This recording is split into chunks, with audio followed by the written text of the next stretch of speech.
रावण की शिव भक्ति कई ऋषियों मुनियों के भी तपस्या से परे थी, लेकिन इसका अर्थ ये नहीं कि रावण ने सीता के साथ बलपूर्वक व्यवहार नहीं किया वाला नैरेटिव सही है।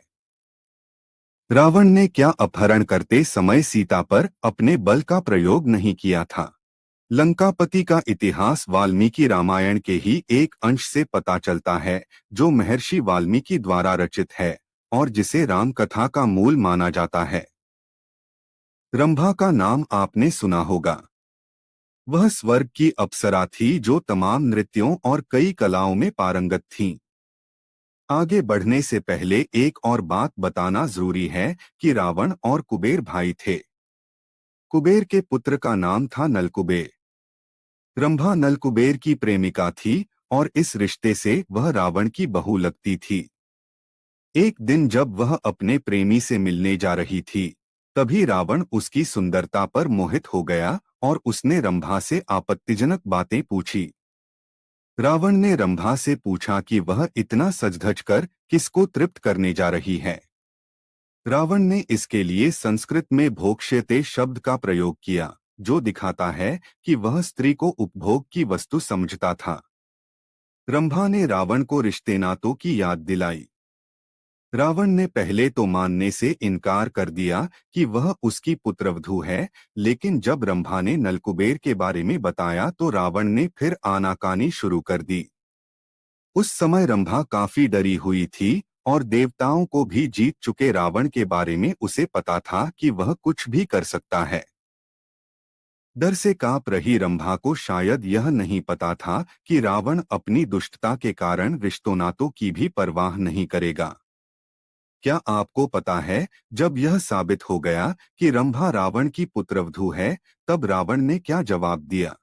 रावण ने कहा कि सारे रिश्ते नाते सिर्फ उन्हीं स्त्रियों के लिए होते हैं जो किसी एक पुरुष की पत्नी हो। उसने रंभा से कहा कि स्वर्गलोक में तो ऐसा कोई नियम कानून या रिश्ते नाते नहीं होते। उसके बाद रावण ने रंभा के जांघों और वक्षस्थल को लेकर आपत्तिजनक टिप्पणी की। साथ ही उसने घमंड से चूर होकर अपनी वीरता का बखान किया और यहाँ तक कहा कि अश्विनी कुमार सहित दुनिया का कोई भी पुरुष उससे बेहतर नहीं है। राक्षसराज रावण ने रंभा को बलपूर्वक शिला पर बिठाया और फिर कामभोग में लीन होकर बलपूर्वक उसके साथ समागम किया। रंभा के पुष्पहार टूट गए, उसके द्वारा धारण किए गए आभूषण बिखर गए और व्याकुलता से वह पीड़ित हो उठी। रावण रंभा का बलात्कार करने के बाद उसे वहीं छोड़ दिया और निकल गया। महर्षि वाल्मीकि लिखते हैं कि उसकी हालत ऐसी हो गई थी जैसे किसी फूलों की लता को हवा द्वारा झकझोर दिया गया हो। उसका श्रृंगार अस्तव्यस्त हो गया था और उसका शरीर कांप रहा था। बिलखती हुई रंभा अपने प्रेमी नलकुबेर के पैरों पर गिर पड़ी थी। रंभा ने नलकुबेर को बताया कि रावण स्वर्ग जीतने के लिए भारी संख्या में सैन्य बल लेकर आया है और इसी दौरान उसने उसका बलात्कार किया। नलकुबेर महामना थे। उनमें ब्राह्मण सी धर्मशीलता और क्षत्रिय सी वीरता थी।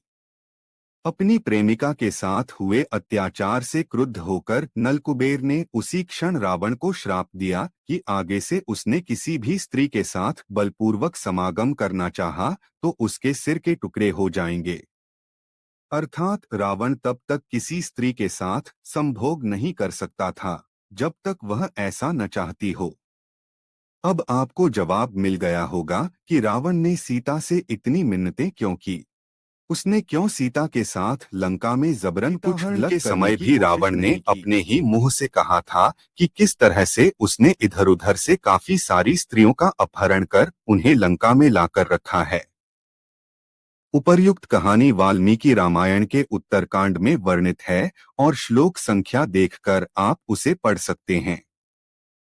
आप सीताहरण वाला भाग भी पढ़ सकते हैं, जहां रावण ने जोरस बरदस्ती करते हुए सीता को हाथ लगाया और फिर उन्हें उठाकर अपने रथ में लेकर गया। रावण अक्सर मां सीता को अपनी वीरता और धन का लोभ भी देता रहता था, लेकिन यही श्राप का डर था कि उसने सीता को हाथ नहीं लगाया। कृपा कर वीडियो को लाइक और चैनल को सब्सक्राइब कीजिए। बहुत बहुत धन्यवाद।